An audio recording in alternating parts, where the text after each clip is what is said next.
This podcast is brought to you by the following Why don't you go like sponsors. this and have lightning come from your hands? Yeah. I'll just do this. Effects. Finishers MMA is located at 3761 Nicholas Street in Easton, PA, Lehigh Valley's home for 10th Planet Jiu-Jitsu.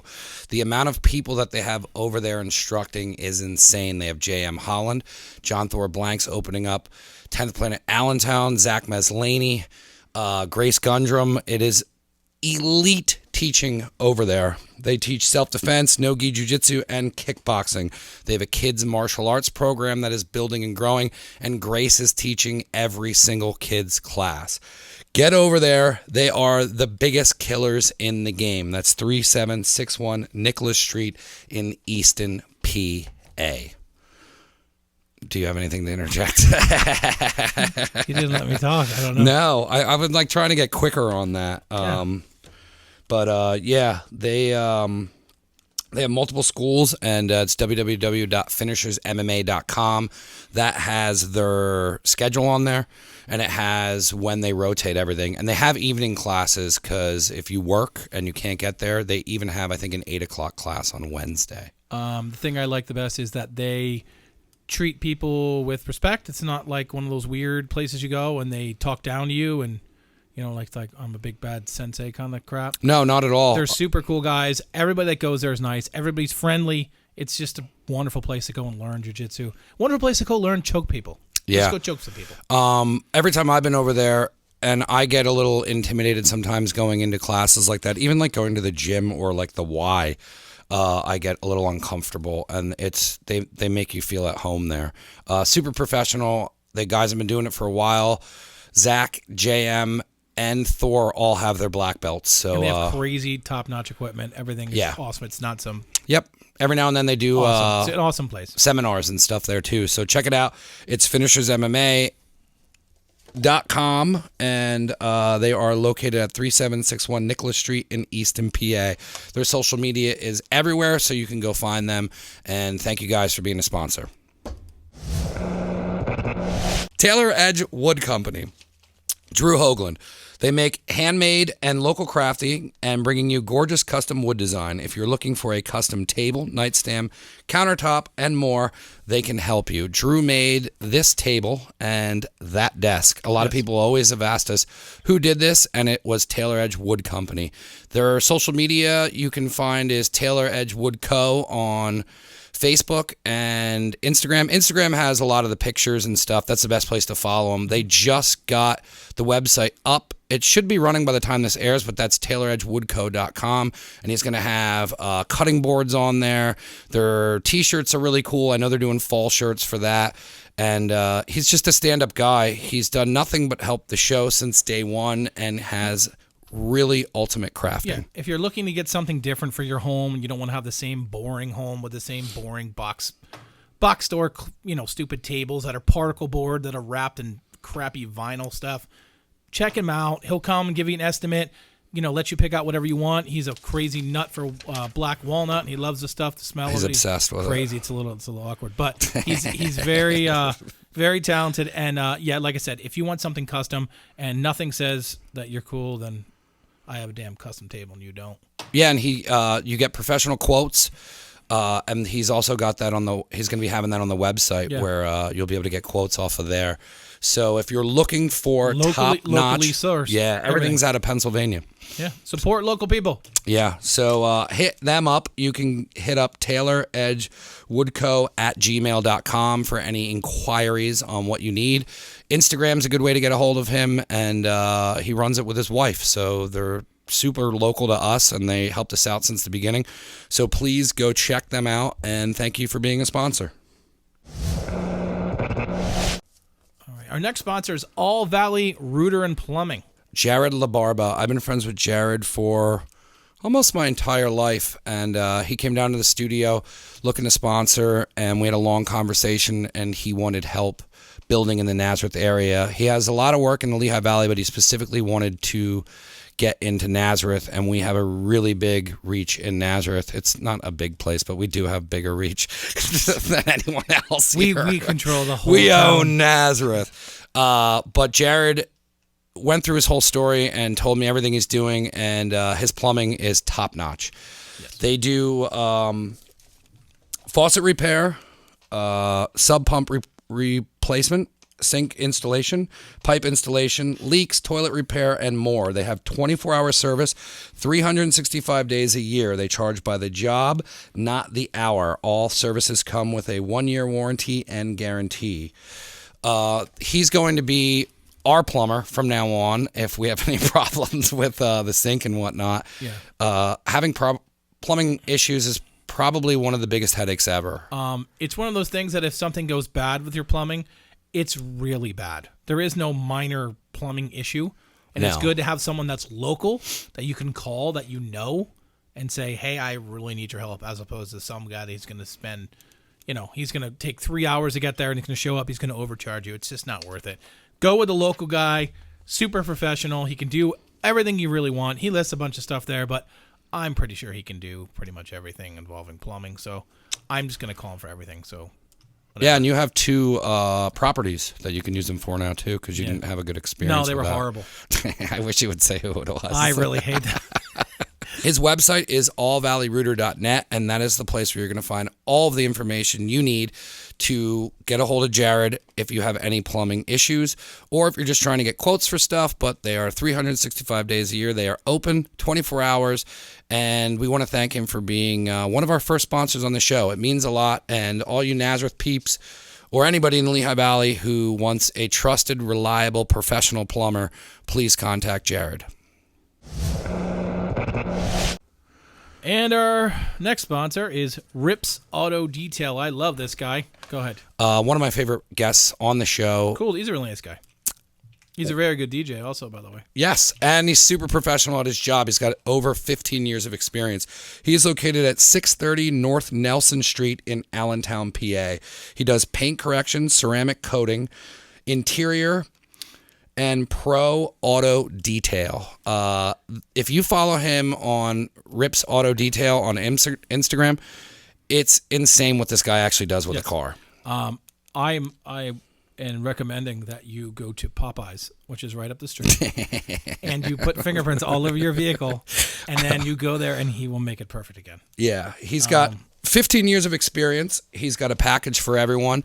What he stressed on the show is that he doesn't just do super high-end vehicles. Yep. He can do anything from, if you just have a daily driver and you just like having a clean car, you can get that done, all the way up to getting a boat done. Yeah, well, it's worth it because I had my SUV detailed last year, actually, just because, especially when you live around here with the salt and everything else, if you get a really good detail on it, it actually will keep your car looking better than dealing with all the salt, because you keep going for car washes and stuff. That's not good. So if you get a really good detail on it, it actually will help all that stuff. So it basically winterizes your thing.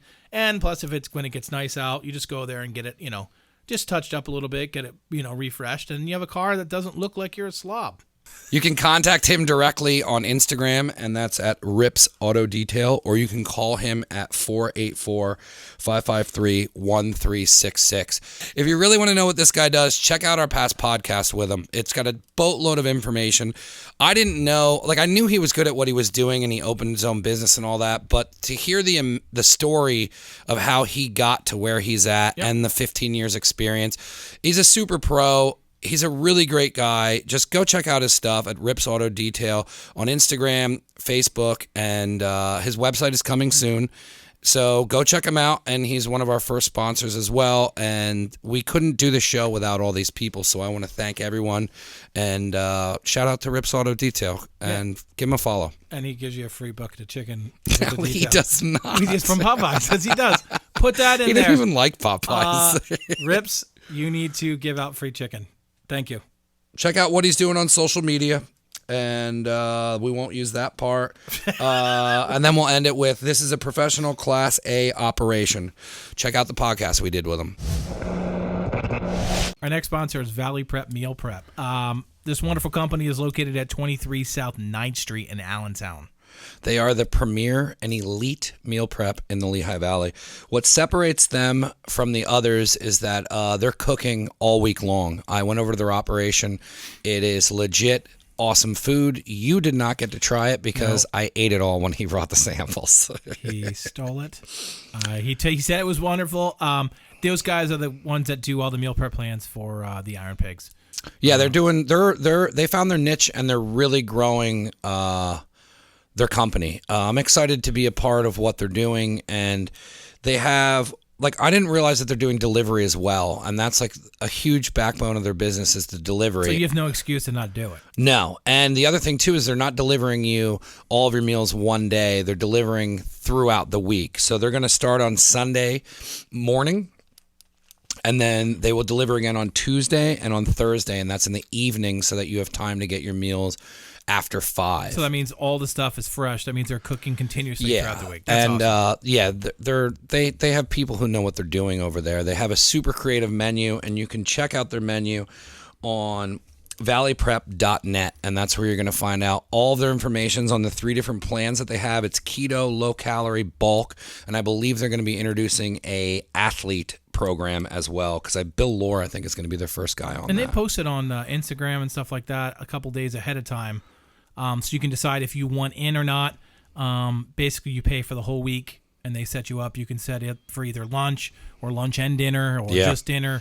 They have tons of options, and it's good stuff. It's not, fantastic people. Yeah. Oh, the dude was so awesome when he came in. If you not, check out the podcast. It should be on this podcast. We're going to post another. But yeah, you'll love it. The guy's such a good guy. They have quality prices that are anywhere between $7 and $9, which is cheaper than maybe if you go to McDonald's and eat crap. I mean, even they're right up there with Wegmans prices. I mean, and the food it's more expensive. Wegmans is way more expensive. Yeah. So and this is way better food. And they're delivering it, and they're doing it fresh all week. So that's valleyprep.net, and that has all your information. They do a shared change program with the high schools. They have meal prep on there. They have keto, low calorie, bulk. You can order right off there. Anything you want to do is connected to this. And then what also they can do is you go on to MyFitnessPal, and that has all your macros for all the calories and everything for the food. So if you're trying to diet or you're just watching what you're doing, it's the easiest way that you can shed pounds. And that's Valley Prep Meal Prep in the Lehigh Valley. They are in Allentown, and it is valleyprep.net. Thank you. Our next sponsor is Luke Delmeyer Custom Knives. If you've ever wanted a custom knife, say a chef knife, say a camp knife, say any kind of cool custom knives, I'm sure any of you guys have watched Forge and Fire or whatever. This guy actually does that. He makes wonderful, crazy knives. He's leaps and bounds above anybody you're going to have around here. He's a good dude. You can contact him and give him basic parameters of what you want to make for our custom knives. He does sell his own knives on his website. Yeah, there's a bunch of different knives on the website, and his Instagram as well. Instagram, he puts it up a little bit, and he'll say, hey, man, I'm selling this. His website's lukedelmeyer.com. Yeah, I mean, he lists a bunch of stuff. Like I said, you can ask for the custom stuff. He's starting a new line, which you can talk about, of the chef knives. Yeah, the chef knife that he brought over to the studio was incredible, because he showed me the demo one that they started with that he made out of a leaf spring, which is insane. But then what he handed off to me, I immediately just wanted to start prepping and cutting onions. You were trying to. I was excited to cook, and that's what a chef knife should do. And if you just kept telling him you wanted to use it to cut something. I did. And if you're looking for a chef knife or any sort of custom knives that you would like in your life for whatever reason, this guy, the amount of work that he's putting behind it, the craftsmanship that's behind his actual craft with blacksmithing, the dude's extremely talented, extremely humble, and please go check out his social media, and it's Luke Delmeyer at Instagram. That's where you're going to get a lot of his knives. He's testing the knives. But you forgot the coolest part. What's that? You want to make your own knife? Yeah. He's got classes. Yeah. That's right. He has his own classes. You can go there, look like an idiot, because that's what I'll probably look like when I do mine. But you can go there, and he offers classes and teaches you how to make a knife. And I think that's awesome, because there is no one and nowhere in this area that does that. No. And if you're looking for a custom knife of any range, whether it's something that you're just looking for hiking, or if you're looking for a chef knife, or you're just looking to collect something as a hobby, go check out his social media, check out his webpage, get in touch with him, and see which knife is right for you. And that's lukedelmeyer.com. And thank you for being a sponsor. 18. My birthday's 18. So All right, Never Again, episode number 18. And then 17 will just be the Lost Files. Episode 18. Welcome to Never Again Radio. How are you? I'm good. How are you? I'm all right. Did you frighten her? No, I just wanted to make him feel uncomfortable because he's like, "Oh crap, she's gonna cave. Oh no!" I don't get uncomfortable. I wasn't uncomfortable, but I was like, I don't know if we're gonna have to restart. Like, does she know we're going?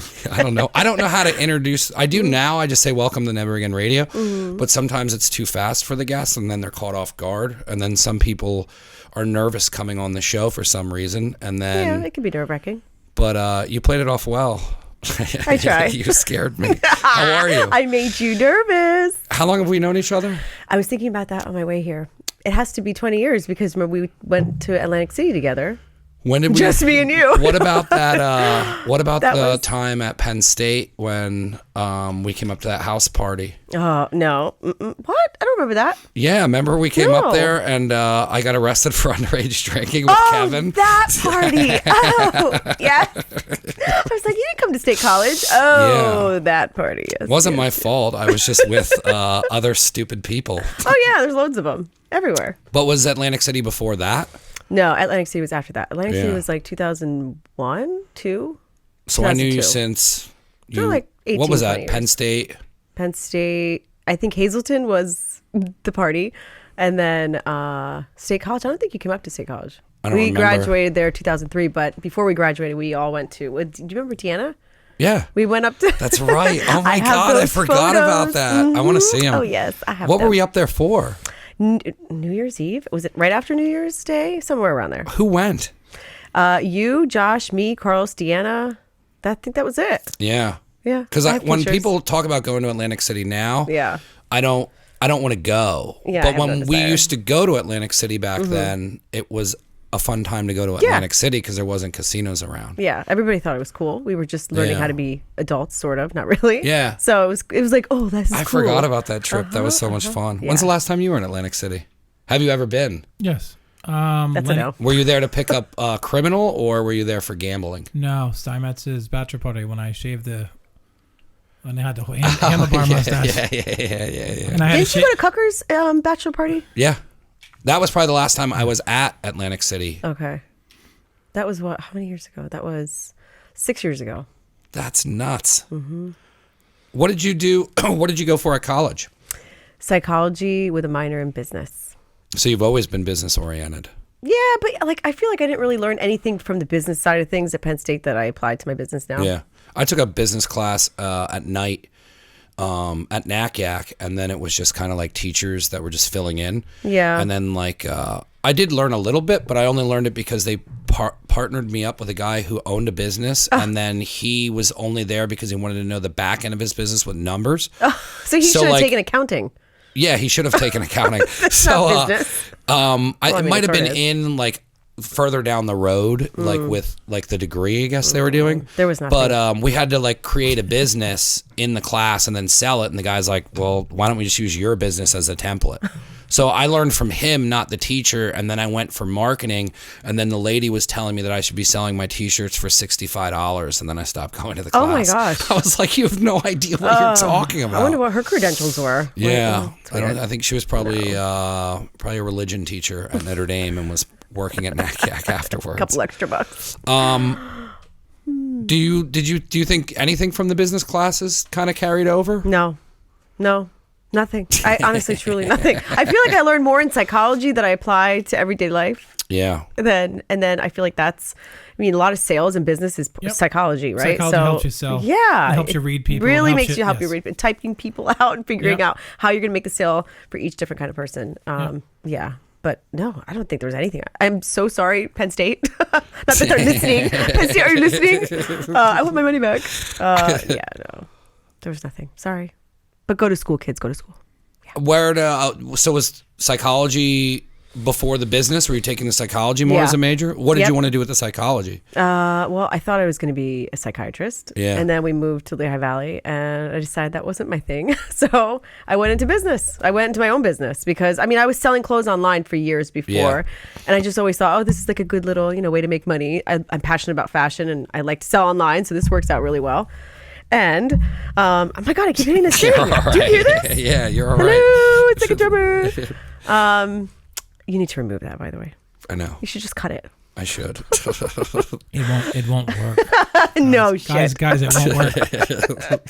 Oh, yeah. So what was I saying? So yeah, we moved here and I thought I would become a psychiatrist and I didn't want to do that. So I carried on my fashion business and I've been doing that ever since. When in did you some way, start shape, or form. getting into fashion? Have you always been in it like when you were a Always child? loved it. I've always loved it when I was a child. I would take, even like in the 90s, I would have magazines from the 70s and 80s that my friends' parents would be getting rid of and I would steal them and take them home and sit up and read all, like every piece of fashion I loved. I loved merchandising, like designing. You're the same way. Yeah.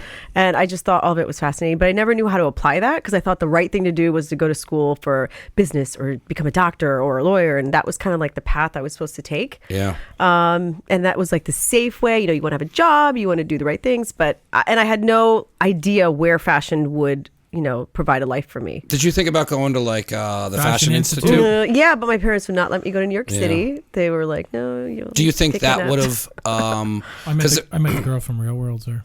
What? The girl from Real World. Frankie? I don't know what her name was. She went to the Fashion Institute. She was the really hot one. Oh. She used to go out like every weekend. I was going to go later in life, and then I would have been like commuting on a bus, and then it was just something That's a I was lot. trying to. Oh, and then it was like having a full-time job, affording to go to that school, and then what? and then back and forth on a bus, and then trying to figure it all out. And then there's a part of me that I don't know if it would have just made things a little bit easier, or if I would have ended up still doing the same shit. That's the thing. Like, that I would you're have not been even doing. guaranteed anything. You don't really know. Yeah.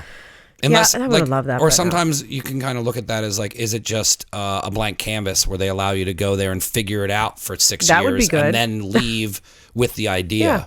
Yeah.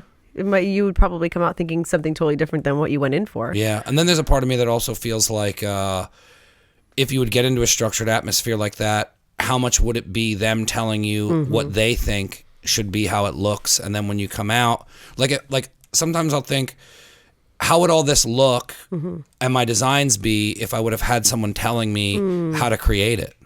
That's true. Would Well, I it don't be? think Would they it be would their tell you. version? I'm saying, Yeah. would it be their influenced version of like what Probably. they teach in a class? Yeah, it would be totally different, for sure. How do you think that would have changed your stuff? What? Like if you would have went to the Gone Fashion to Institute? FIT. Oh gosh, I don't think.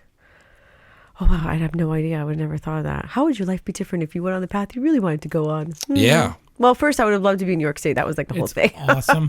Yeah, that's the awesome part. Oh, you were in New York? Yeah. Carl And then told me about that. you saying that now is everything you would have created would have been so influenced by the city.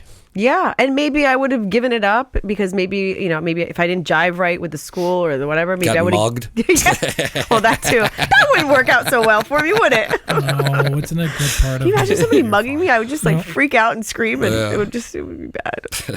I think you would handle yourself.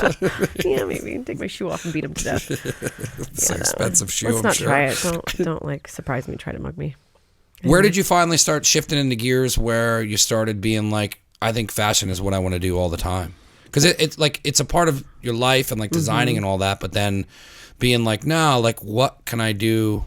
I always found different figure out- businesses that were fashion related in some way, shape, or form because at some point you have to have a job, and I am led by passion. So whatever I do, I can't just go work for somebody 9 to 5, and I don't want to say any job because it's going to offend somebody, but I can't do anything but fashion and business. Those Yeah. are the two things I'm the most passionate about. So, I sold online. I resold vintage. Here I go again. This stupid You're fine. thing. People do it all the time.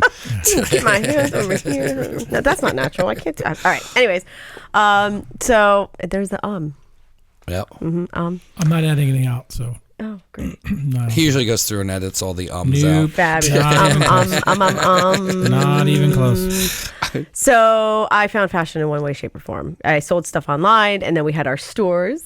What were you doing online first? Just eBay? Yep. Because eBay was huge. I mean, I guess it still is now. Huge, yes. Has Amazon kind of like shifted it a little bit? I don't sell on eBay at all anymore. I don't know what it's like. I'm curious to know. It has to be dead. I don't think it is because I think they it has to be dead. separated it too much. Yeah. Like it used to just be eBay was everything. Now there's eBay categories and things will get lost because if you don't search in the correct category. Yeah.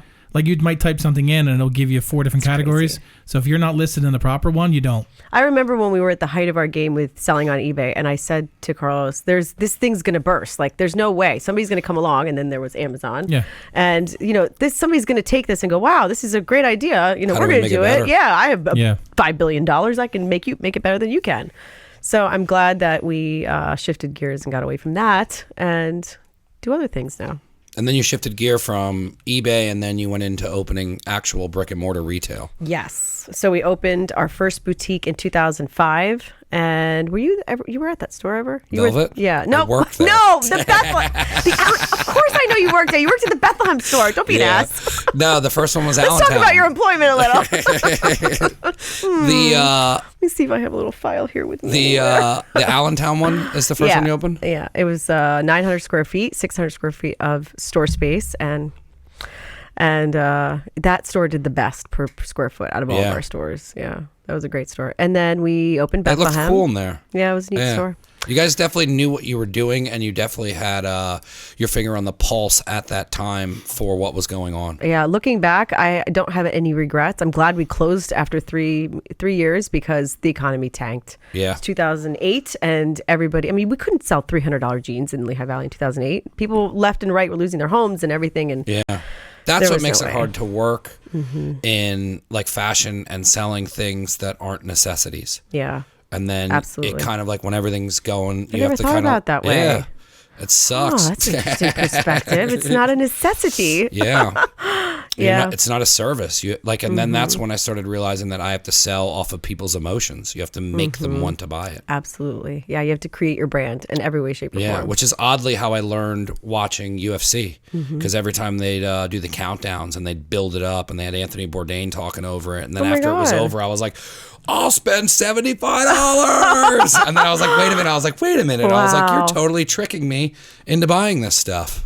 That's amazing. Yeah. So then that's when I realized that I needed to start marketing to do. And then that's when I started getting in front of the camera more and started trying to do photo shoots and trying to explain what I was trying to sell. Yeah, you can't just sell t-shirts. Everybody's selling t-shirts. They have to fall in love with you, your style, your lifestyle, everything. Yeah. Yeah, you're creating a brand. And you have created a brand. I know. I didn't realize it until down the road what I was doing because I didn't. Day to day is tough, but then when you look back like 6 months or you take a chunk of time and you're like, wow, look where I came from a year ago to now. Yeah, like when you go to try and do something and it works, it's like, oh, I can do that now because there's things that I'm doing this year that I couldn't have done 5 years ago, and now I'm like, oh, well, that's because it's branded, and I just the one day I just knew, and I was like, oh, okay, like now we can do this now. Yeah. That's cool. That part's always cool. The struggles always. Yeah. How long have you had this show? This show? Yeah. 4 years. Oh, that's good. How many guests have you had? Big breaks though. Oh. Yeah, we took breaks. Yeah, it's okay. We took a couple of breaks. I had to move but you like always came 9 back. times. Yeah. We did audio for a really long time. This is the first year for video, so this is like a whole nother mountain of work. Video is everything. There's the YouTube channel, so then there's growing that. Plus, then that's another added social media thing, and that's good. It's just why am I explaining? Because to I'm you interviewing you. I flipped it. I flipped the interviews. Yeah, I did that. We're just talking. So tell me about your childhood. My childhood. No, stop. I'll do that when my mom's on. I'm gonna have my mom on. Oh, Nancy. She left me a voicemail once. I loved that. It was great. What was it for? She was trying Rod to get tickets. Stewart. Yeah. Yes, she invited me to Rod Stewart. I almost died. I replayed it. I was like, "Who's calling me?" And then I went over to my friend's house and I listened to it. I'm like, "Oh my god!" She's like, "Hi, this." I can't do an impression of your mom. That's horrible. You could definitely. No, I can't do an impression of your mom. She's so sweet. She probably ended this with is God Nancy bless. Fauerbach, and I was like, Michael's mom. Shut up, Mike. Yeah, exactly. Michael's mom. And I was like, "Oh my god, this is the best voicemail." I would probably still have it. Would that be funny? I just wanted to know. Oh no, I think she asked me to call her back, and then I was like, why? First of all, how did she get my number? Clearly you. Yeah. And then I was like, why is she calling me? She didn't tell me. I hate when people don't tell Somebody you. bailed on a Rod Stewart ticket last minute. She thought of me. Like that was like the cutest thing in the world. But I couldn't And you go. bailed on her. I bailed on her. You sent her to See? voicemail. Oh my God. I wonder if I have her. She would kill me if we played this. She wouldn't care. I She's so make her swear on He used to Insta call her. story. Yeah, he used to call her really late at night and just get her to swear on here. Yeah. What month was that? Oh my God. I don't know. That was I don't even know how far back that was because I don't know if it was at the. Nope, I don't have it. I don't know where that was that we saw him. That was a good PP&L? show. I think my aunt. Ended It was up going. Sands. Yeah. No, PP&L. it was PP&L. Oh, PP&L, really? Yeah, he's big, man. Big time. She's so cool. That was cool. We went twice. I got her tickets when I was like probably 22, and we saw her in Scranton, I think. Oh wow. And then I knew it was the last time I would get her to go to a concert because she's just Rod old. Stewart? Just yeah, and she after it was Don't say over. that. Well, no, She can like it still was, go. it was like hard for her. Well, she'll go to the Johnny Depp shows at the Sands. Oh, I know. I but like love going when you to like post Dude, them. it's hard to stand for all that fucking time. no, and now she's got a broken back, and she broke her back? Yeah, but she had a broken back going to the Rod Stewart concert and wore I remember. a back brace, and then she was just like, "That's the last one," but I'm glad it was with you, and we went to see Rod Stewart. She'll go to the local stuff, but like I was having a problem like going up the stairs. Oh wow. And then there was 100 people in front of you, so it's just like you're just hanging out on the stairs slowly. And then my mom's just like, she had to take a break. You probably wanted to take a break too. Don't lie. I was probably like smoking butts. I don't know if I was ripping butts back then. When did you get into the Bethlehem store then? That was a year later. That's a big decision to open a second store. Well, the reason we opened that store was because the Promenade Shops was coming, the big outdoor mall. Yeah. And they came to our little tiny store in Allentown and said, I remember they flew in from Arkansas, wherever they were based out of. And they said, we're building this Promenade Shops all the way over here. I'm like, that's great. I have a store already. I don't know why you're here. And they were like, well, we wanted to get a couple of the locals into our mall. And we would like for you guys to, check out the lease, check out the space, whatever. So we checked it out. And in the meantime, we had to, if there was another boutique named Sage, I don't know if you remember them, they also wanted to go into the Promenade Shops. And so we were kind of fighting with them. And we had to fight to keep Seven for All Mankind and True Religion Jeans and all those brands because we had like the radius for it.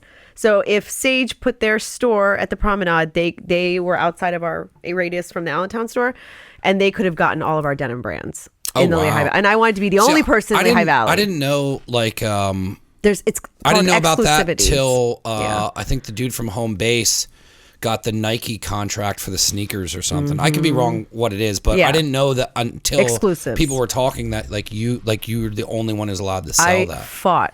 I mean, we were the ones that brought all of the designer denim to the Lehigh Valley. Yeah, how did you get a hold of all those people? Oh God, calling there, finding out who worked where, writing to them, and then having to submit. But these you're a beast with all that stuff behind the scenes. I don't sleep or eat until that gets I was like, no, I want this. I know we deserve it. Yeah. I'm getting it because if I don't get it, somebody else is going to get it. So I'll fight just as hard. And I had to write up dumb reports on like real estate and per capita and like how much people made and how many people are moving here every year and all this Did stupid you have stuff, to all the sit down demographics. with like ridiculous. higher ups of like True Religion and all that stuff? Yeah, actually, the owner of True Religion called me one night, and he was like, "I hear you're pretty angry." And I'm like, "Yeah, I'm angry." I remember he calls, and I'm like, "There is no way you're the owner of True Religion's calling me." And he's like, "Okay, so what's the deal?" I'm like, "Well, we're this town. We have they're the third biggest town in Pennsylvania, and we don't have your brand here, and we should have your brand here." And so I explained it, of course, in more detail, and had already sent all the stuff. And he's like, "All right, you can have it." Okay, bye, sir. How Whatever did you it is. even sleep that night? You probably were through the roof. I think we were in Vegas. And I got that phone call. It was a Friday night, and I was like, "You've got to be kidding me!" Like that was amazing. Were you guys in Vegas for the magic show? I want to go so I bad. know you do. We should go together. I haven't been I will. in so I'll 100% long. go. Yeah, I'll 100% go. I would love to go. I've been looking at that as one, I want to go once and see it so then I can have a game plan of actually attending. Yeah. And then I want to attend. So February I don't even and care August. if I go there and no one is interested in anything. No, you I just need to wanted go. It's like a museum. Yeah. And The then first they have time I another one went- in New York City. Yes, Coterie, yeah. and there's another one. I can't remember the name of the other That's one. when I was like at the height of like really wanting to run a clothing company. Mm-hmm. And then everything changes. Yeah. Well, day to day, month to month. Yeah, you just hit walls, and then sometimes you don't want to yeah. go around them, and then it's like, all right, well, how can I do this differently and whatnot? So, what were you guys in Magic for? To see like the different brands to bring into exactly what you just said, Yeah. which was the first time I just needed to see it. And Yeah. I there you will never see anything Is it like past it. this year already, or is it coming up? February and August. Let's go. Yeah. Second to last week of August. So yeah, it's hot, dry, but hot. And then February is nice because it's freezing I'm good here. with hot weather. You're good with anything. You'll be fine. No, I'm not just sweating constantly. No, it's dry heat. You'll be fine. Yeah. Yeah. So then you guys went out there, checked it out. Checked it out. We Got were in excited awe. about And like wanting to do. opening the first clothing store. And I was Yeah. like, can we do this? I don't know. My mom had a furniture business. So you have to have a tax ID number. So she gave me her tax ID number from her furniture business. And that's how I signed, Carlos and I both signed up to go as whatever they call it, not vendors. What doubts were you having when you went there? Like just can I in afford general, it? well, not even going there, but just in general of.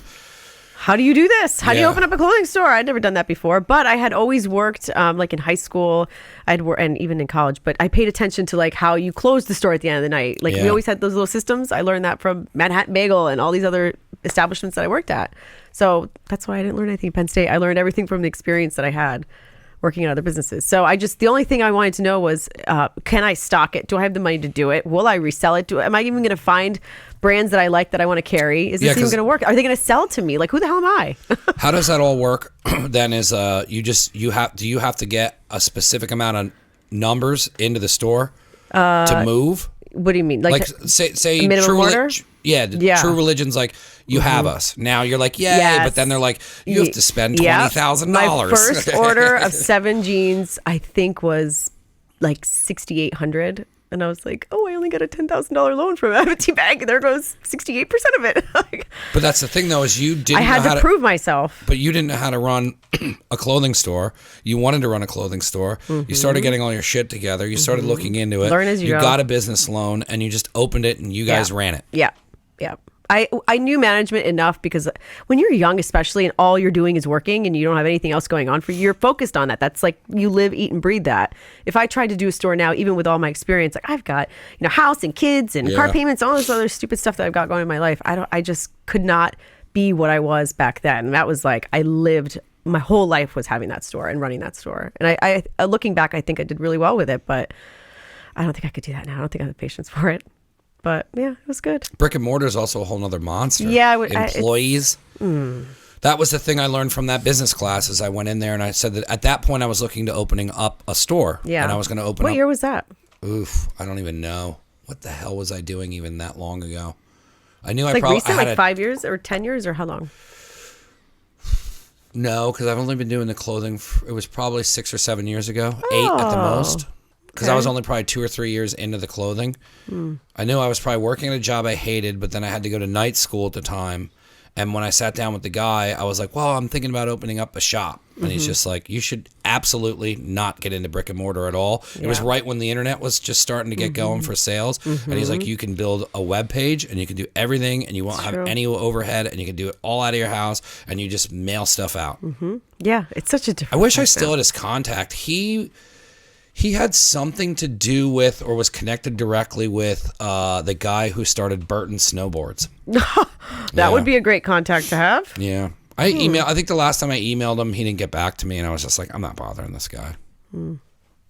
Fascinating.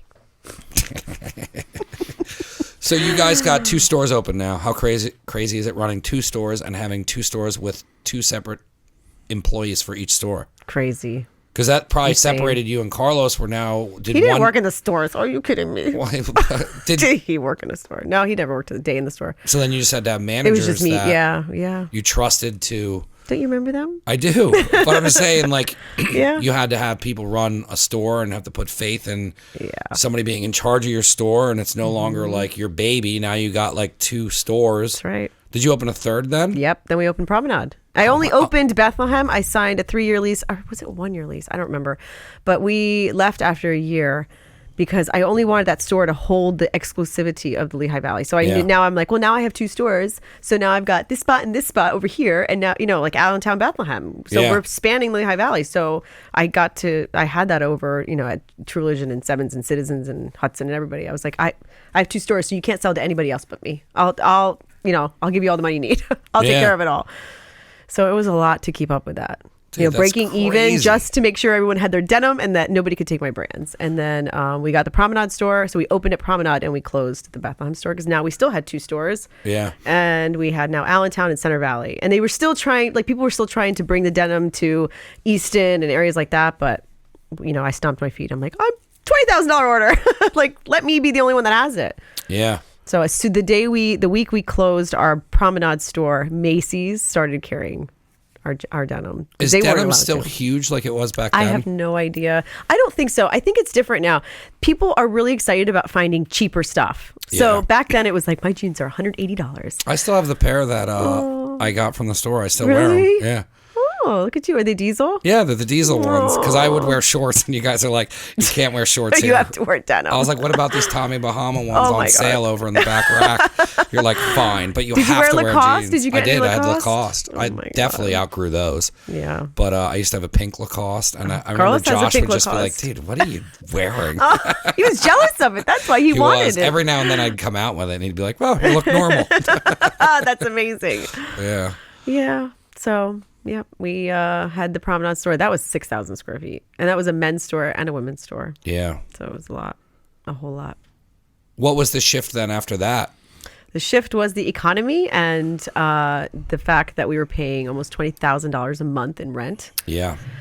And, our sales were amazing the first 2 months. And then in November of 2007, and then the new year started and it tanked. It went down by like 60%. And it never went back up. And so we formed a tenant association with the other small businesses in the Promenade because we were all suffering, and we wanted to talk to them and say, we don't all want to leave. That would really suck for your establishment. So work with us. And so we brought in an attorney. We created a tenant association, and they wouldn't do anything with us. They wanted nothing to do They with wanted it. nothing to do with it. So we left. Almost, They're like, I think no, all we'll of us open left. up 9 Tilly's. Thank you. We'll just bankrupt it. Nothing will happen to us. So they didn't care. Yeah. Yeah. So we left. And then we went to Montgomery. We took whatever we had. And we opened like a 1,200 square foot seasonal holiday store in Montgomery Mall on 309. And we just took our whatever inventory we had, put it there, sold it, and then When it was gone, it was gone. It was gone July of 2008. Everything No, I was mean, done. before you were shutting down the brick and mortars, you guys obviously had to start. How was it creating another whole idea? Yeah, we didn't know. I remember closing it. It was like on my birthday in July, and we just drove away. And I remember going, what are we going to do now? What do we do? And there was definitely a point where we were depressed, sad, like worried, But when you're younger, it's in so those different. times, though, that's where you find out if you still want to do it. Yeah. Yeah. Oh my God. What did we do right in that point? Oh, we were planning a wedding, or did we get married? We got married that year. And so we had just got married, closed the stores, and Carlos started, I think, Credit Coach. Oh, no, wait. I started Recycle Your Fashions. That's Yeah. right. I knew that That's was what I coming in started. there. Yeah, but where I did you forgot come about up with that whole idea? Went back to my roots of reselling clothing, buying it at Yeah. thrift stores and reselling it online. I'm like, well, let's just go back to the roots of what I've always done and made money. So let's go back to that. So it was easy to fall back into because it was 3 years. So it wasn't that big of a deal. And so I created an account, and then I said to Carlos, you know what I could do? I could probably do this for other people. Like, everybody has stuff. Why should they donate it? They can just, instead of donating it to a thrift store and I go buy it, why don't I just advertise for them to come to me, and I'll pay them directly for their unwanted clothing, shoes, and accessories, and then I'll sell it, or we'll consign it. So we came up with online consignment, and that was a big thing at that time. And I remember I applied for Shark Tank, and about 6 months later, they called me. I'll turn this upside down. All right. They Shark Tank called and said, yeah, because we wanted to get funding for online consignment. We thought it was a big thing, and it really was a big thing at that time. And they said, we want you on the show. You'll get 8 minutes of ABC primetime, and you can pitch your idea. And we were just talking about this the other day. I was like, no, I think we're good. And she's like, even if, they don't take your offer, you just advertised your business for 8 minutes. Like, that's worth like so much money. And I didn't want anybody to take our idea. Sometimes people just go on there to just to advertise themselves. Yeah. They don't care. They're like, okay, thanks. And then there are things on there. Yeah. Yeah. We were so protective of this idea, and it really was a monumental thing at that time, and now it's like these you guys resale are really huge. moved the needle. You were on like Well, TV for that. They're pushing it again now too. Now it's huge. I just saw another ad. There's the one that you can. Resale. I mean, that's like we were the pioneers of online consignment, and we were on the Marie Osmond show. We were on the cover of Yahoo Shine one day. We were Carl's like, right now there's 10,000 people on our website. It's gonna crash. And, he's like having a meltdown. He's like, I remember he's like pulling his hair out. The tech nerd end. I know. And I'm like, we're like polar opposites already. So I'm like bouncing off the walls. I'm like, this is the greatest day of my life. There's 10,000 people on my website. He's like, shut up. It's going to crash. You don't understand. And I'm like, no, this is great. And it was amazing. We were on the cover of Yahoo. Yahoo.com. And there was our company. And like Marie Osmond saying our name and he's just like, no, this is I remember when you don't that understand. happened. Yeah, you don't understand. And I'm like, no, you don't understand. This is amazing. Yeah. So that's crazy though to turn down Shark Tank. Yeah. What do you think would have came out of it if you would have done it? Do you think it would have been God, I have no idea. The same thing that you kind of got out of being on that show? Well, my whole idea for that business was I wanted to build it up. I knew the idea was amazing. I wanted to build it up and sell it. I've always wanted to build up a business, make it really worth a ton of money, and then sell it, and then start another one. I like to start businesses and then, you know, move on to the next thing. Yeah. So, that didn't happen. So you guys were on that show. How much did that exposure affect what you guys were actually doing? It was great. I mean, it gave us when you went on the website, you could see now, accredited. Like these people they were on this show and this show and this show. And so, you're asking people to send you a Gucci bag from California. And you can trust me. Just send me all of your stuff. And I never thought anybody would go for it. I was like, Cross, no one's going to ever be like, yeah, sure. Okay. Yeah, I'll send you all my, $4,000 worth of handbags. Yeah, because people did it left and right. You guys had the office over off of 512, right? Yes. Yeah, because I stopped by there a couple times. Remember that meeting? Yeah. Oh, and I bought a t-shirt for Carlos that day for Christmas. And then he didn't fit into it. Yeah. And then, but I remember when I was over there, like you guys would get so someone would send you the inventory and then you guys would take pictures of it. Yep. And then you would post it online. You had interns there and everything? Yes, I did. Actually, I'm looking for interns now if you know anybody. I need an intern badly. What do you look for in an intern? Somebody that can just do all my stuff for me. No, honestly, it's just somebody that's a go-getter. Somebody's just going to show up. How old? I don't care about age. Yeah. I don't care about age. I don't want to say I don't want you to be too old and too experienced, stuck in your ways. I guess anybody can be stuck in their ways. I don't care. I'll know it when I see it. What schedule are you trying to work with? People who are in high like school? Probably not high school. Well, you know what I really want? Because a friend of mine just said she wants her daughter to just work. Like she just wants experience. Yeah. Before she's going to college. I'm not looking for that. I'm looking for somebody to bring something to me. I'm not looking to give somebody experience. Yeah. Like I've done that. So you're looking for somebody I need somebody to help me. I don't need to help them. But what would they be doing that would fit into the criteria of what you need? So I need somebody to help me with social networking, content creation, scheduling all that crap, because I do everything up to the minute. Like I'm, whatever is posting. To do that. It's awful. It's so much work. It's first world problems. So much work. It's so much work. It's so difficult. It's a tough life. Yeah, there's a guy. It's fun though. I really do enjoy it. But at the end of the day, I really love building content. It's fun. Yeah.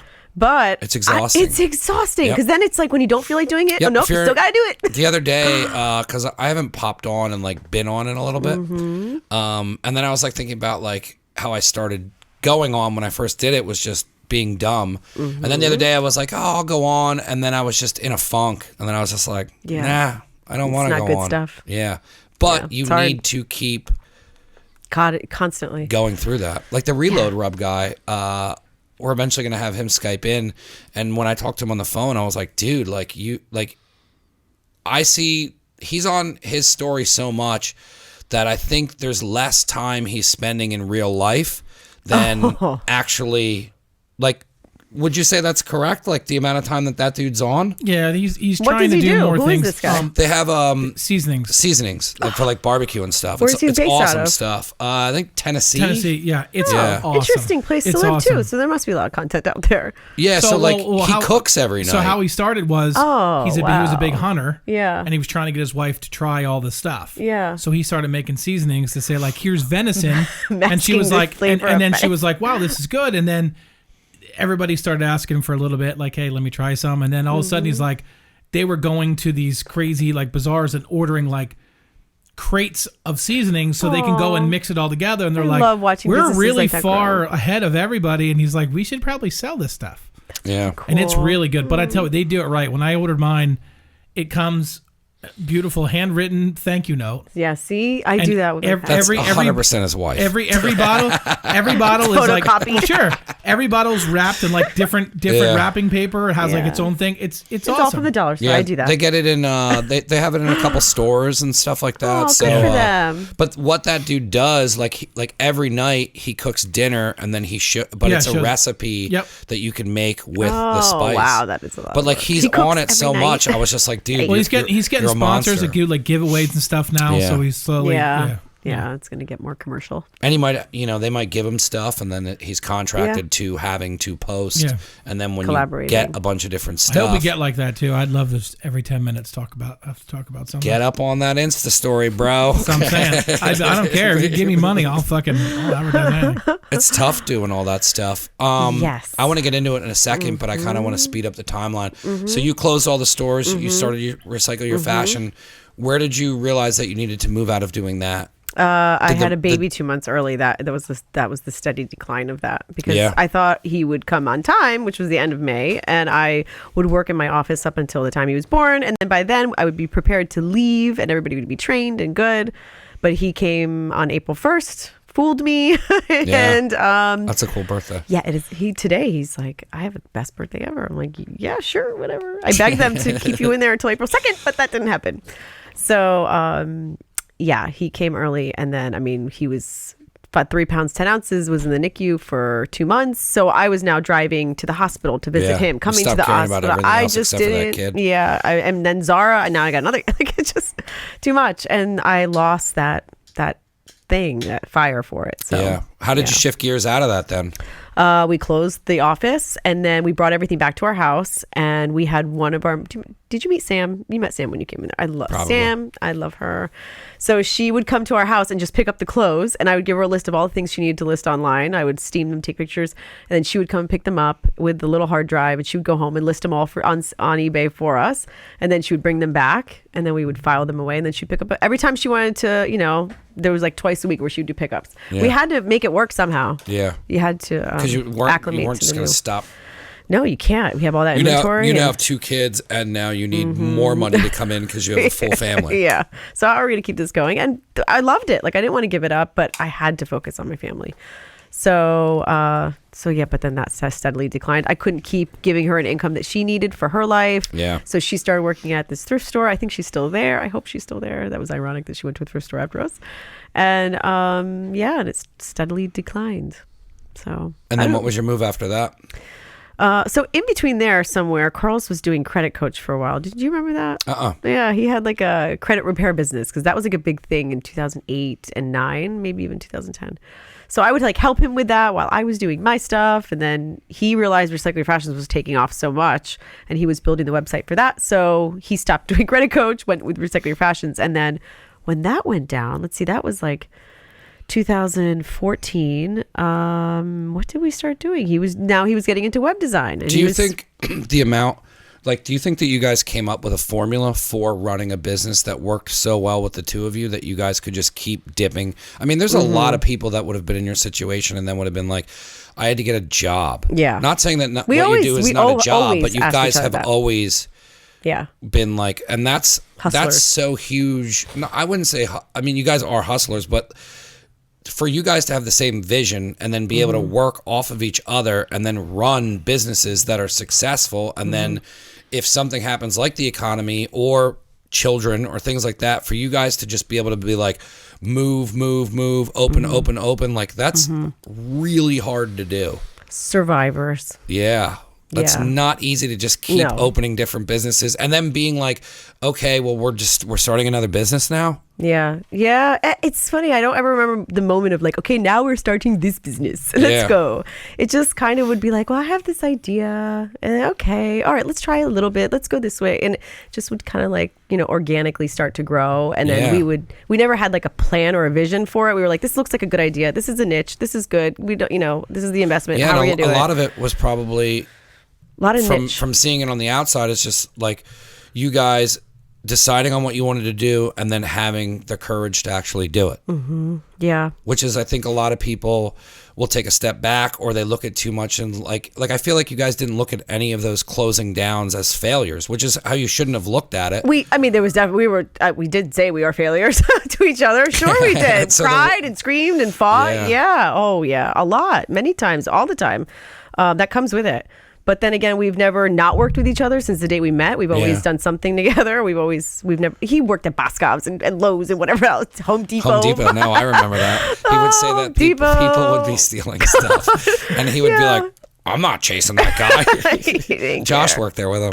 He did? Yeah. Oh, gosh. Yeah. I don't know. So, yeah, every once in a while, even up until a couple of years ago, probably in the last year even, we were like, should we work for other people? Should we be getting like real jobs? You know, but we can't. Like, yeah, we'll never be those people. So it's not easy, as you know. No. So it's definitely not easy. I mean, this is the first year that rollercoaster. I've been on my own, and it's super terrifying. I've definitely calmed down since month one, and things are starting to fall in place. But the little bit I've gotten from when things are like, nothing's ever been like running smoothly so far. Like, it's just been kind of growing. So I'm still in a growing stage of like finding a business to actually make enough money off of to live. Yeah. But there has been like probably 1 or 2 times where I had 3 to 4 seconds of this feeling that that's what I was looking for that's for the amazing. past 10 years. So I was just like, okay. Yeah, and then you feed off of that 10 seconds. And then I'm mad because I'm like, why didn't you do this 5 years ago? But I mean, you weren't in the right place to do that 5 years ago. And I wasn't ready to do any of it. You were scared. Like I told my mom, I said, if you would have thought that how I started this business was that I got a government job that paid well and I had full benefits and I could have retired with a pension eventually, and I quit that and then had my back up against the wall and had to survive. So I started running what I created over the last 10 years, and it worked. That is not how I ever thought that this business would start.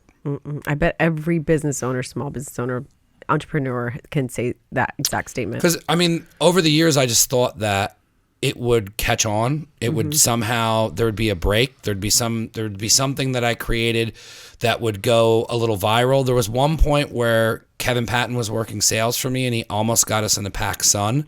So like, there were moments where I was like, this is it. We're on the right road. Yeah. And then, you know, I wasn't ready to be in Pac Sun. If they would have actually like moved forward, I would have just went into the deep end and figured it out. Yeah. Like kind of like how you guys did opening it. But I always thought that that's how this would have all started. But then now, where I see where it's starting now, I'm like, all right, well, I can take everything I learned, and then now I can start growing it out. And now I know how to do the clothing, but now I'm evolving. I never did brick and mortar. Even when I got here, I always was like, I'm going to have parties and mixers and events and sell stuff out of here, and I don't have time to do that.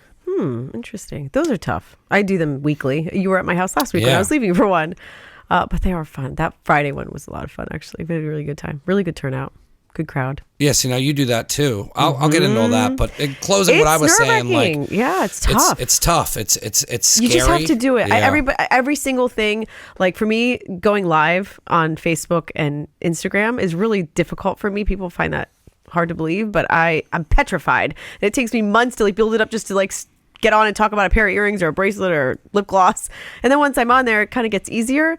But you just have to rip off the Band-Aid and you just have to jump, because it's not going to get any easier. The more you fester over it, it's just going to get more frustrating. You just have to do it. When did you start doing what you're doing now, which is you're the face of a jewelry company, and explain a little bit about where you're at right now and kind of how this all became, because this is a whole nother monster again. This is a whole nother monster. It's different. It's a different monster because I didn't want to like when we had Velvet, people were telling me that we should have named it Rahmieneh. You're supposed to name things after yourself that you created. And I guess that's like an old school way of thinking, but I was like, no, that's like Rahmieneh. That's like a really hard thing to say. There's 9 letters. Like, you're going to look at it and go, I don't know how to pronounce this. I bought this and I don't know how to say this place. So I didn't. And so when I started the accessories company, I started in November of 2016, I think. And I said to Carlos, at first I didn't know it was going to be accessories. I said, can you buy me Rahmieneh.com? And he's like, why would I buy you that? And I'm like, because you can't have Carlos.com because you don't have $25 billion. You can't have Michael.com. Like that, how much is that? Like, it's probably not even for sale. So I was like, I can have Rahmieneh.com. Like, who can say that? He's like, well, you got to tell me what you're going to do with that. I'm like, I don't know. I'll figure it out. So it was $11.99 and he bought it. And then he's like, every month he'd be like, you tell me what you're going to do with this yet? So I'm like, I'll figure it out.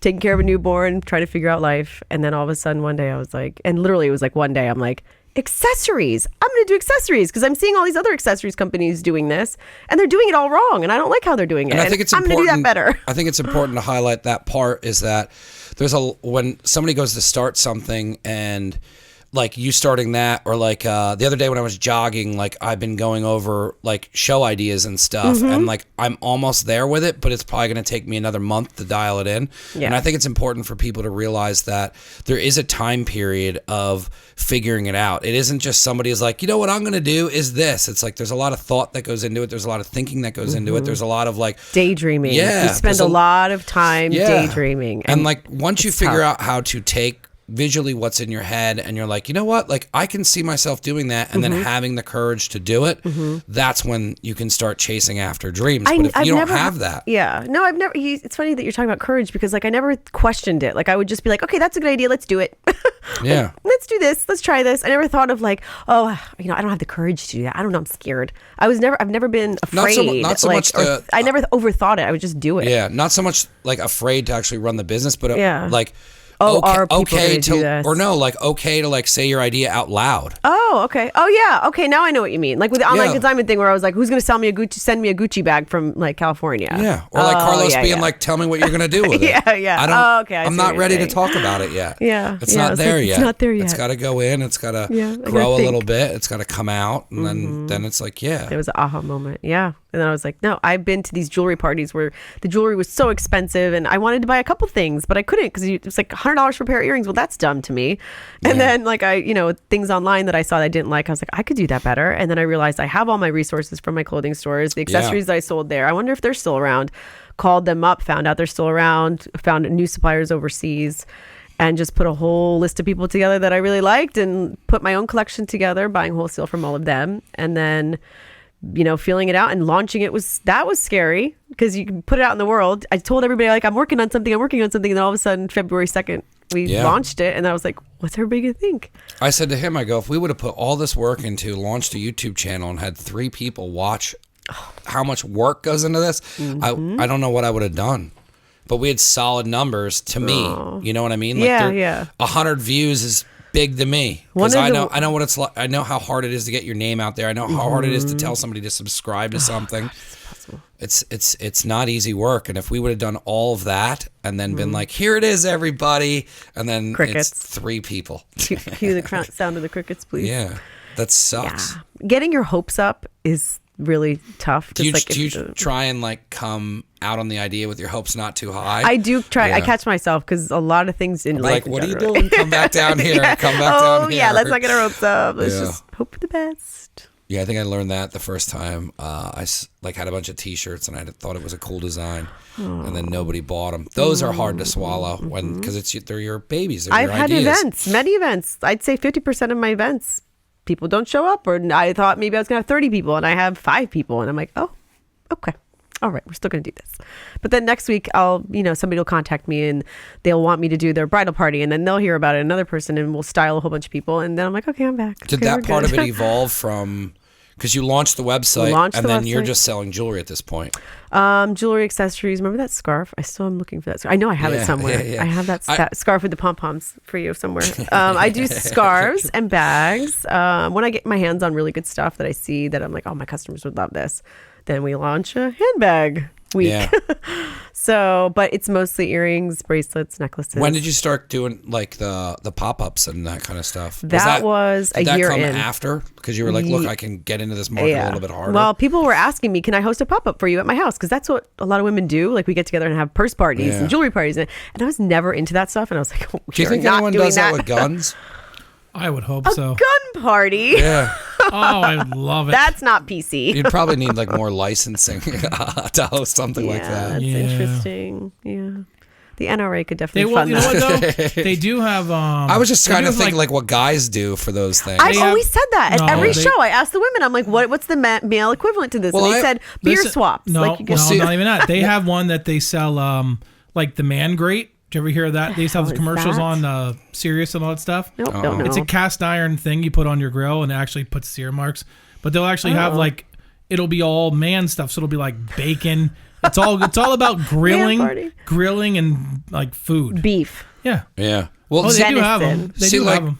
when I saw that you were doing like the pop-ups and that Yeah. stuff, that's when my brain started going. And that's essentially what I wanted to do down here was like, I'm like, all right, well, and I still wanted to do that with you, but I was like, we could do a pop-up down here Yeah. for like Luke and his knives, and then have Luke come over, put his knives on the table. Oh my God. Have a brewery person bring beer. I Yeah. wanted to hook up a tap system. You don't want to have too many vendors. Yeah. I've had vendor events or just like 1, 2, maybe 3 vendors. Yeah. And you have to really like figure, because then it's like, then each vendor is not getting a lot of attention, and That's it doesn't true, become. too. Yeah. I've done so many of these, but this was not something I wanted to do. It's completely outside of my comfort Do you zone. like doing it? I love doing it. I love getting in front of people because every single time I learn about somebody's gripe about something with jewelry, and I'm like, oh, okay, so now I need to edit that. I would have never known, Yeah. that people don't like this style, or people would prefer this, or they Do you want want more to of do one that. down here? Yeah, I would love to. I want to see how they work. Yeah. Yeah, why don't you Yeah. come with me one time? They'll be like, I'll who's go. this One guy? I'll Why'd you go bring with him? you. Be One I'll like, go with "He's you, my and help." then I want to do one down here. We'll Yeah. film it. We'll Yeah. film a bunch of stuff. Let's do it. and we can do a funny content with people. it. Yeah.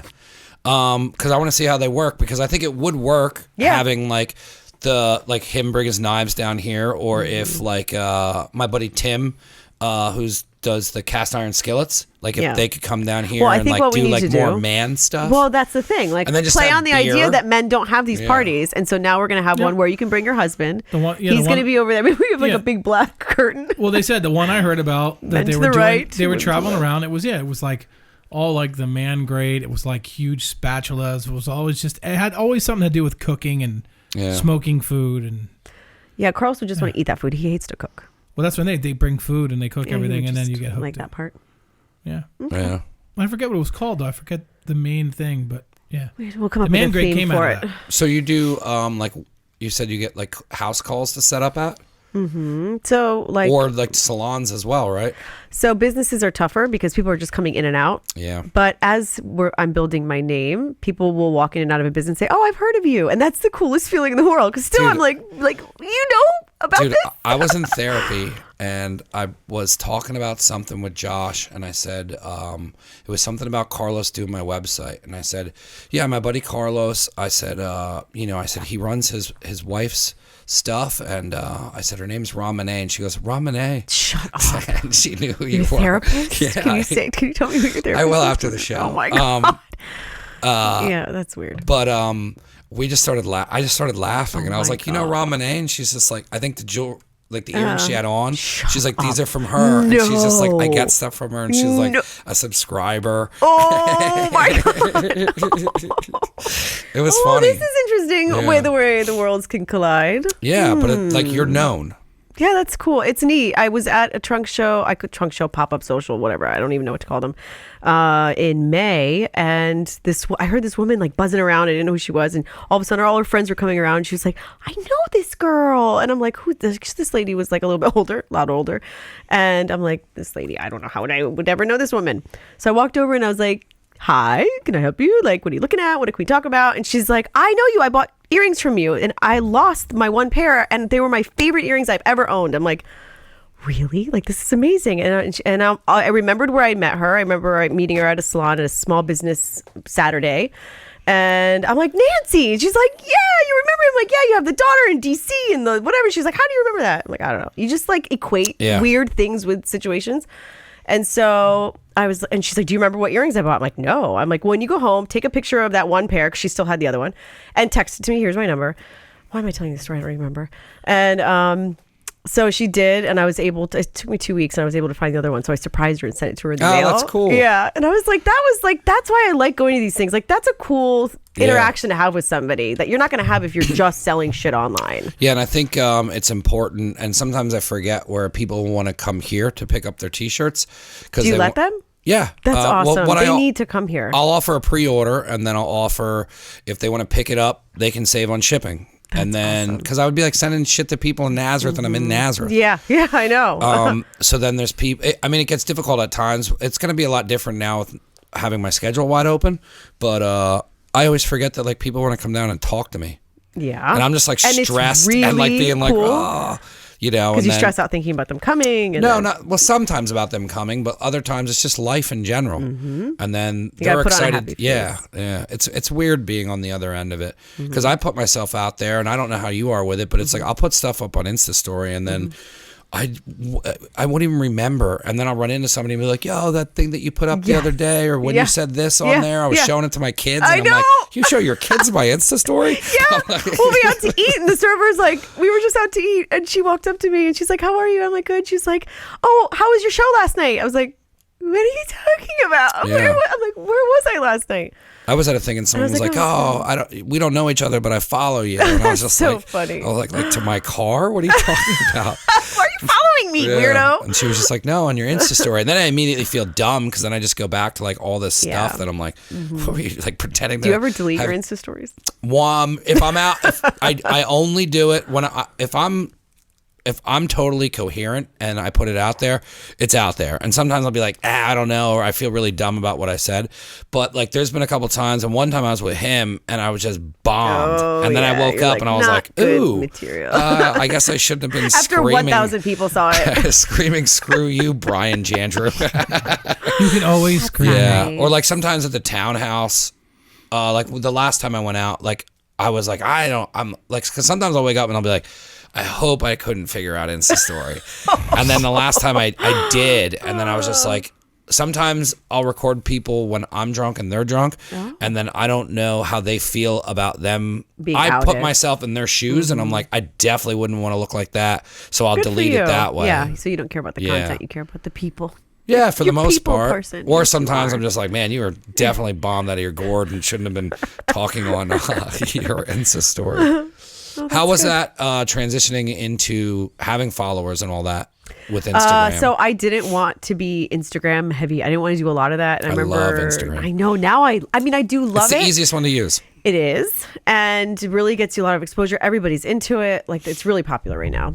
So I remember it was 2 summers ago, and Carlos was like, he was like, "You need to be posting more. You need to be posting 5 times a day." And he not Insta Story. He still, I don't think, really understands Insta Story because we fight about it. I'm like, "No, it's the biggest thing ever. I got to post this." And he's like, I'm like, well, I mean, they're basically turning it into a TV network now. Yeah, well, because they there's started IGTV. Yeah, I heard, and then now they just started IGTV subscriptions where you can build episodes in your IGTV. Oh, I haven't even and that would overwhelm me. I stopped looking at it because I was just like, this is too deep. Is crazy. But I thought IGTV was too deep. I like but then Insta Story. It's easy. But then when you have something that's over a minute long, I'll have something from this interview where you'll be explaining something and it goes past a minute. No. So I can leave it go past a minute, post it, they show a preview, and then when you click it, you watch the rest of it in their TV. Oh. Yeah. It's a really cool feature. Oh, yeah. Way. And then IGTV, it can't be more than 15 minutes. Yep. Because I just discovered that. I did a live Facebook thing a week ago, and it was like 16 minutes and whatever. And so I was like, oh, I'll just take that and I'll stick it on here. It'll be fun. Just like quick content.